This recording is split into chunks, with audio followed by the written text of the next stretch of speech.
Hello, and welcome back to Conquering Finale. My name is Jason Lafredo, and we are once again doing Repeats Redux. And welcome to the nightmare that is adjusting the repeat ending brackets in Finale. This is really a huge pain in the neck, and it's something that Finale really ought to look at because it is not friendly at all. Just to review a little bit about what I was talking about in the last video with endings, we know that first endings in particular are sort of combinations of the ending, which is this thing, which is just the left hook with a line with a number, and the back ending.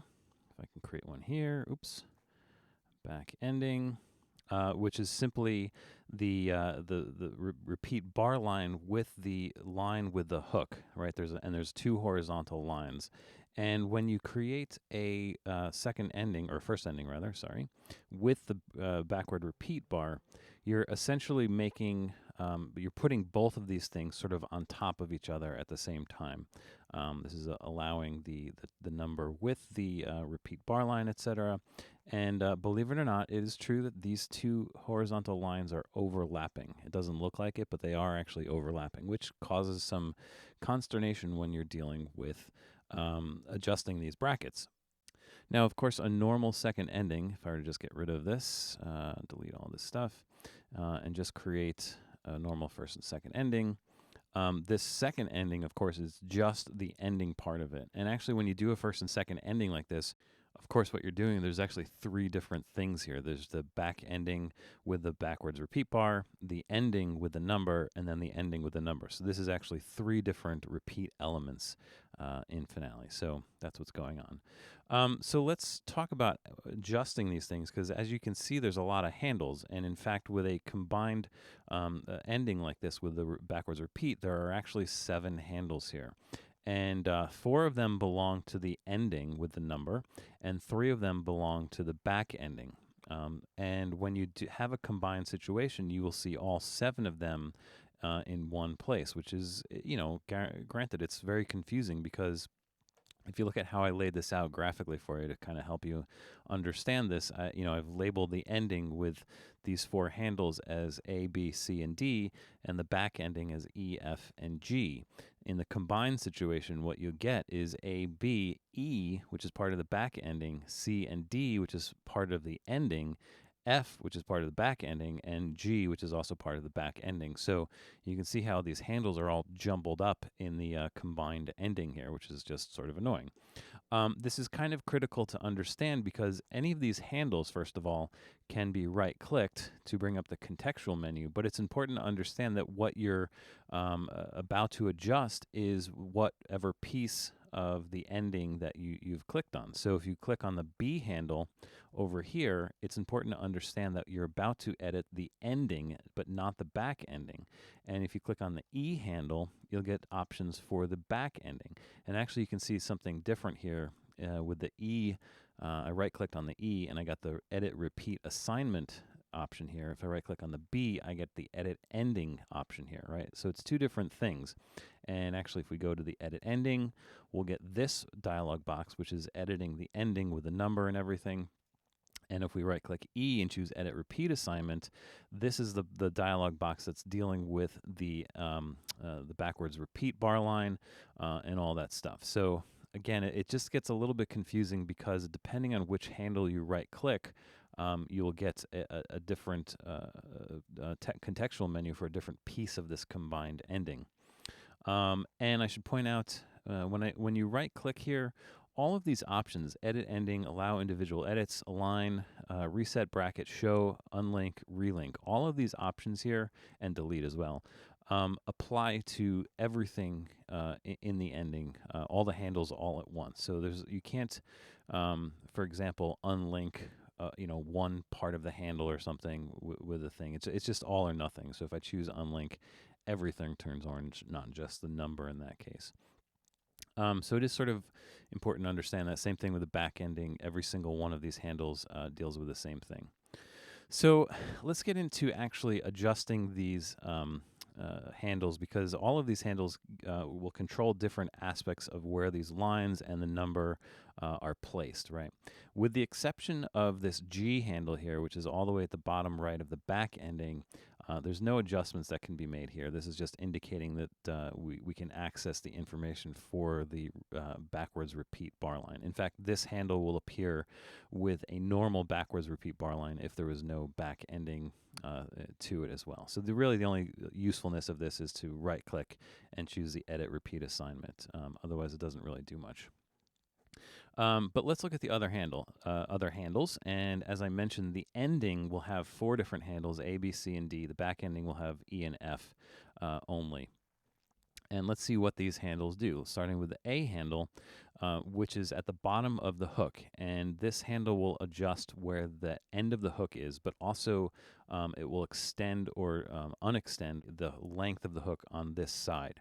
Now, I should mention that when you're moving the handles for these endings, it's really a good idea to hold down Shift. As we know, a general thing in Finale is if you hold down Shift and drag something, it will constrain it in one direction or another. So if I start going upwards, it will restrain the dragging to upwards and it won't allow me to move it left or right. So usually a good idea with these endings to always hold down Shift to constrain the dragging. So as you can see, I can move the hook up or down, but I can also move it left or right, as you can see I'm doing here. And again, holding Shift to do that. So that's the A handle. The B handle, which is controlling the number, now here you can just move the number wherever you need to. Move it left or right, move it up or down, and you can put that wherever you want. Now the C and D handles, so they look like they're right next to each other. They are right next to each other in this ending, and it's a little bit confusing what's happening here. The C handle will control the height of the horizontal line, but it will also allow you to extend the line right or left. So if I were to take this C handle and just go to the left, you can see it get shorter. Incidentally, if I go to the right, an interesting thing happens here. When this ending sort of overflows into the next measure, it automatically becomes unlinked. For some reason, I'm not 100% sure why Finale handles it that way, but whenever you extend it past the bar line, it will become unlinked. Now, when adjusting the height, there's a weird thing that happens here. I'm just going to adjust it upwards, and you can see that a handle is created. So this D handle, or sorry, you see that a hook is created. So the D handle is actually the bottom of that hook. It just so happens when you create a normal ending, Finale puts the C and D handles right next to each other, so the hook is essentially 0. Now we could take that D handle and move it downwards to create a hook on the right side of this ending if we wanted to. Interestingly, we could also go up if we really wanted to create a weird upwards hook there. The D handle will also do the same thing with the extension. So you could actually move this right or left. And again, same thing. If you move it right into the next bar, it will automatically unlink this ending bracket for you. So the interesting thing to know about this is that if all you want to do is change the height of the horizontal line, you actually have to move them both at once. Because again, if you just move the C handle, you're moving the handle without dragging along the bottom of the hook with it. So you actually draw a hook at the same time. So the better way to do this is, select the C handle, hold down Shift, and then drag the D handle, which will essentially move both the C and D handle together, right? And you can see that basically all I'm doing is just increasing the height of that line. Now, of course, notice that the number has not moved, right? So an even better thing to do if you really just need to adjust the height is to select all 3 of these. So select one, Shift select C, hold down Shift, and then drag upwards, and you can see that all 3 things are dragging at once. Now, this is sort of all you need to do if you're dealing with a second ending, because a second ending only consists of this, what Finale considers an ending, right? So again, it's a simple thing, but dragging the horizontal line upwards actually requires sort of moving all 3 handles at once. So that is the ending. So the back ending works a little bit similarly, except there's only 2 handles here. There's one at the left edge, which will move the bracket either left or right. And again, if you extend into the previous measure, it will get unlinked, or it will raise the height, right? And in this case, there is no left hook that's created with the back ending. There's no extra handle over here, so We don't have that option, but we can move that up and down with the E handle. The F handle, again, will change the height or the length of the hook to whatever you need. And again, it will also move the bracket right or left. And interestingly, in this case, moving that bracket right into the next bar will not unlink it. Again, I'm not 100% certain about the logic behind this, but that's exactly how it works. All right, so that's the E and the F handle. So now we go over to the combined ending where we have the first ending with the backwards repeat bar. And we have to realize that we have all of these handles that are doing all of those things individually from these two items all at once. So if you're looking at something like this and your goal is to raise the height of this horizontal line, you kind of have to understand that you need to move a whole bunch of things all at once, right? As I already showed you with the ending, to get the height of this higher, we really need to select the 1 or the B handle, the C, and the D handle all together and move it up. Now, because the horizontal lines are actually overlapping, we also need to change the height of the E handle, right? So just to change the height of this bracket, again, and just to reiterate how much I hate this, and I think it's just really poorly designed. It's unfriendly at the very least. Just in order to change the height of this, what we have to do is select the E handle, the B handle, the C handle, and the D handle, and move them all at once, just like that. And a weird thing happens. Sometimes it won't actually do it, but this is because it's a redraw issue, and you just press Command D to redraw, and it will move that E handle for you. So again, it's just a sort of a big pain in the neck, but just to simply move the height, it's 1, 2, 3, 4 different handles that we need to move all at once, and then redraw. All right. Of course, if we wanted to move the entire bracket, including the ends of the hooks, then we actually need to move everything, including the A and the F handles. And one little trick we can do is just kind of lasso select everything there all at once, and then just shift drag everything, and then of course redraw, and everything will be put back to normal.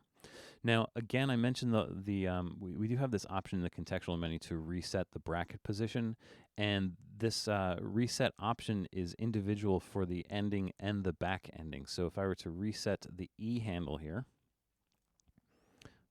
what you'll see is that it will only reset the back ending portion of this. So then I would have to go and reset the one of the handles from the normal or from the ending portion of it to get it back to normal, right? Or we could just do something like, actually, if you have the situation where you've got these things all over the place, for whatever reason, you've got these handles just kind of all over the place, we can sort of do this all at once just by lasso selecting everything and right-clicking, reset bracket position. And because at least one thing from each of the back ending and the ending handles was selected, it will just reset everything all at once. And so that's how you would do that. Now there's another option in the contextual menu here called Align Brackets.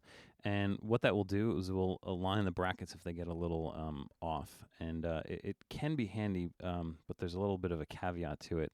So let's say I accidentally move just the E handle upwards. And we get this split situation where I've got the back ending horizontal line above the normal ending horizontal line. And what I want to do is just align them. It's pretty easy to just sort of select everything and choose Align Brackets, and it will sort of get it in a line for you. However, there's a little bit of a weird thing about this because all it's really doing is aligning the C handle with the E handle, which can be a problem if you go the other way. So if I were to move this E bracket down a little bit and try and do the same thing, again, it's only moving the C handle when I use this Align Brackets. So, as you can see, that leaves you with a little bit of a backwards hook on the D handle. So, although it is, available, it's not 100% useful, that Align Brackets. So, again, I think the better solution is to always make sure that you're, lasso selecting everything that you need to, and then move everything all at once. I think that's just the best way to go about it. And then, of course, the redraw to get everything to move in place. One thing I almost forgot to mention is that if you do make some crazy movements and you want to reset everything, I mentioned that you can sort of, select everything and choose the reset bracket position, and that will reset everything. But we can also use the clear key on a Mac, or the backspace on a window will actually engage that reset position as well. However, actually selecting the measure and pressing clear will not actually do that, unfortunately. So you do have to, although I just cleared out, what it does is it clears out all of my data that's in that measure. So that's not a good thing to do. All right, so once again, just select them all, lasso select them all, and press clear, and everything gets reset to normal. One other thing I want to mention is that we can actually move the brackets with the selection tool, and it's just a matter of sort of grabbing the bracket and moving it around. However, you don't get the access to the handles when you do this, so you're actually just moving the whole thing all at once, if you can kind of grab it. And which is a bit of a problem when you're dealing with the combined ones, because you can only grab one thing at a time. So I have no idea what I'm grabbing, but evidently I just grabbed the ending part of it, not the back ending. So maybe if I grab over here, I can move the back ending. But again, it's a problem because you can only move one thing at a time. So not really recommended to adjust the endings like that, but it is possible. So yeah, so that is the nightmare that is adjusting the brackets. As I said, it's not exactly easy. It doesn't make a lot of sense, and but it is what it is. So hopefully this helps a lot. Just understanding which handle belongs to which piece of it is really a big leg up when dealing with this. Other things in here. Oh yeah, the unlink in parts, the relink in parts. This sort of it does the same thing as many other places in Finale, which will allow us to make the parts a little bit different than the score in terms of the position of the handles and the brackets and everything. Reset, align, allow individual edits per staff. I'm going to get to in the next video, because the next video I'm going to talk about the staff lists that are available for the repeat bracket endings, which will allow you to put the repeat brackets on more than just the top staff. As you can see currently, only these repeat brackets are only showing on the top staff, but we can show them elsewhere. And with those, with that option to allow individual edits per staff, that will allow us to make all of these movements that I just taught you today individually on every staff independently. So otherwise, any movements you make on the top will adjust the ones below it. So about to get into that in the next lesson. So hopefully that will be good for you as well. So that's the nightmare. I hope this has helped. Thanks for watching. Come back and we'll keep on going with these repeat endings. All right, thanks for watching, and I'll see you soon on the next video.